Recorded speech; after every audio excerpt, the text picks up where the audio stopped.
The OnePlus X, that small new OnePlus phone. That's what we're talking about today. Is this the compact flagship that you've been searching for? Or is this another case of pure unadulterated OnePlus hype? Well, let's find out. But before we do, if this is your first time here or in case you just can't remember, my name's Ash, this is C4E Tech, and you're watching my full review of the OnePlus X. Let's get started.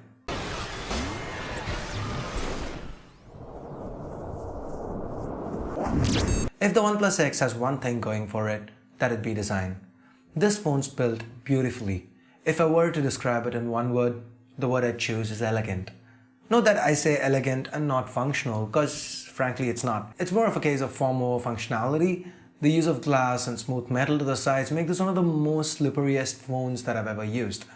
It's good that OnePlus provides a soft case with it, because odds are you like me will end up leaving it on most times. Now back to the positives, the OnePlus X is just 6.9mm thick and weighs in at under 140 grams, making it perfect for single-handed usage. This also means any case you might add will still not make the phone feel bulky. Given my predisposition towards smaller devices, I love the form factor. 2.5D Gorilla Glass 3 to the front, scratch-resistant glass to the back, metal to the sides, with an AMOLED display to top it all off. The OnePlus X just looks brilliant. Talking about the display, the OnePlus X sports a beautiful 5-inch AMOLED display with a Full HD resolution. Being an AMOLED display, the viewing angles are stellar, colors punchy, the blacks deep, resulting in excellent contrast. 441 pixels per inch means it's quite sharp and you're not going to notice any pixels. Color accuracy is above average, and this display is also quite bright, meaning sunlight legibility is good. Now, underneath the hood, here's where things get a little technical, so bear with me for just a minute. MSM 8974AA. This is Snapdragon 800. We've seen this on the Note 3 and many other devices. Here we have 4 Cray 400 cores clocked at 2.3 GHz and an Adreno 330 GPU clocked at 450 MHz. The OnePlus One uses the MSM 8974AC chip. That's Snapdragon 801, basically overclocked 800. So the 4 Cray 400 cores are clocked at 2.5 GHz and the Adreno 330 GPU is clocked at 578 MHz. The OnePlus X uses the MSM 8974AB chip. This is also called the Snapdragon 801, but the CPU here is not clocked higher. It remains at 2.3 GHz, while the GPU alone is clocked higher at 578 MHz.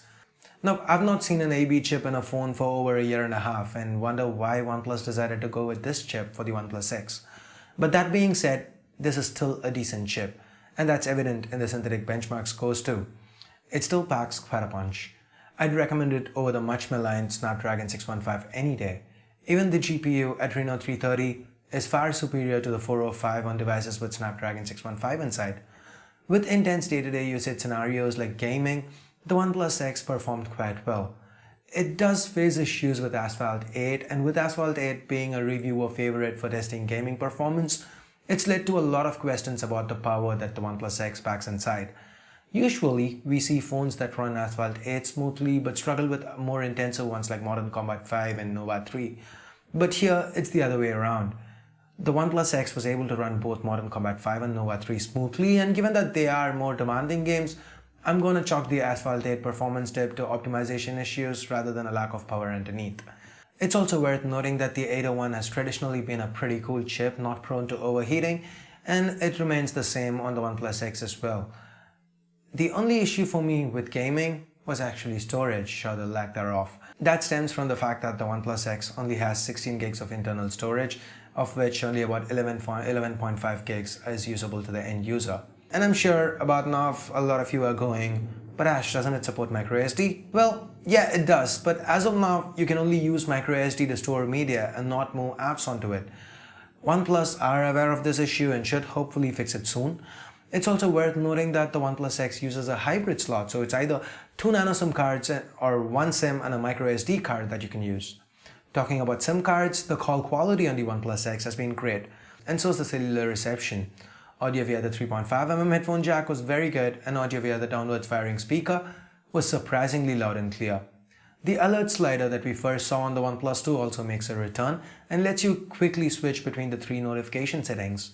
This is one of the things I love about the iPhone, and I'm glad to see an Android implementation continue.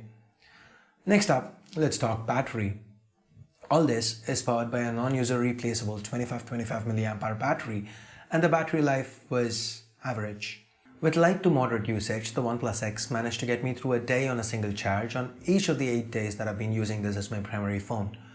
My regular usage involves a couple of hours of calls, a bit of browsing, push messages from social networks, your regular Facebook and Twitter usage, meaning Wi-Fi or data on at all times, a little bit of YouTube, an hour of audio over Bluetooth, and with this, and a bit of checking the battery levels from time to time, the OnePlus X did end up lasting me through the day on most days.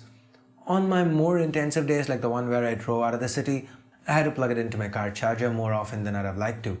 In other words, on a looping video playback test, the OnePlus X lasted about 7.5 hours before running out of juice.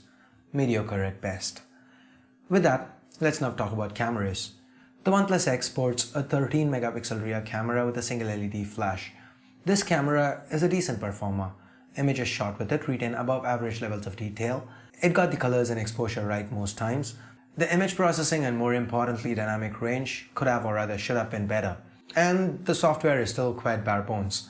Under low light, the cracks are even more visible. The performance dips quite considerably. Now, despite sporting similar specs to the OnePlus One, the OnePlus X cannot shoot 4K video. The 1080p footage is mostly forgettable, quite soft, and there's definitely a lot of room for improvement here. The front-facing 8 megapixel shooter did perform admirably though. Next up, we get to software. The OnePlus X runs on Android 5.1 Lollipop with OnePlus's own Oxygen OS 2.1 on top. You can choose between on-screen and capacitive keys, but sadly, the capacitive keys here are in backlit. Usually, when keys are in backlit, most brands find a way to make them stand out. Samsung and Asus make the keys reflective, Xiaomi makes them bright red. Here, the keys are very hard to see even under good light. Well, it's annoying if you choose to go the capacitive key route. If you, like me, end up using the on-screen keys, you'll appreciate how the markings are barely visible. Moving on, you can also further customize the keys by swapping the recent apps and back keys and setting different actions for long press or double tapping the keys. Me, for example, with the home key, I have long press set to activate Google Now and double tap to launch the camera. It's nice that even when you use the on-screen keys, you can have the capacitive home key turned on. Now, though the UI looks mostly stock, Oxygen OS has a lot more tricks up its sleeve.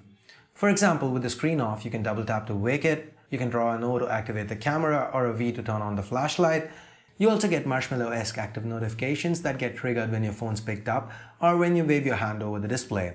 Talking about Marshmallow-esque features, we have enhanced security permissions as well. As far as the look and feel goes, you get to switch between dark and light themes of the UI, and you can now even set various accents to further customize the look of the interface. The shelf functionality seems to be something that OnePlus is sticking with. Basically, the leftmost screen where you'd find Google Now on Nexus devices is now replaced by your frequently used apps and contacts. Now, despite all this functionality here, the user interface is quite smooth and more importantly, stable. It's crashed on me only once, that too when I was using a third-party app, and that's with about 8 days of usage. That's much better than how Oxygen OS was when the OnePlus 2 came out initially. So OnePlus seemed to have come quite a long way. Good job. Apps open up quick, there isn't any lag at most times, multitasking sweet given that there's 3 gigs of RAM on board, and if OnePlus can fix the microSD issue, I'd call the user experience great. Now with that, we get to the price. 16,999 rupees here in India, $250 internationally. The OnePlus X is a decent offering at that price. I'd even go on to call it great if it did not come with strings attached. The strings being the highly annoying, spam-creating, Twitter-overloading piece of bull called the invite system. Now, don't get me wrong, I didn't like the invite system with the OnePlus One, but I could at least see why it was there and why people were willing to wait. The OnePlus One offered a never-before-seen price-to-performance ratio. The OnePlus X, on the other hand, comes with last year's internals, meaning it's competing not with this year's phones, but rather with last year's flagships that have all received major price cuts. So me personally, I believe OnePlus should have either gone with an open sale at this price or cut the price by 20-30% if they wanted to go with the invite system. Anyway, it should go on open sale pretty soon, and if it is readily available, I'd say the OnePlus X is worth your attention. If you need to wait for an invite, I'd say look elsewhere, because unlike with the OnePlus One, there are many comparable offerings available right now, including ones that offer a better bang for your buck. So there you have it, my 2 cents on the OnePlus X. If you do want to pick one up, I'll leave links for both my Indian and international viewers in the description below. Do use them, it helps the channel out. We do get a little something back each time you shop via our links. So, do you agree with my conclusion? If not, what is it that you do not agree with? Do let me know your thoughts in the comments below. So I guess that's it for now. You know what to do. If you don't, like, dislike, comment if you have something to say, subscribe if you haven't already.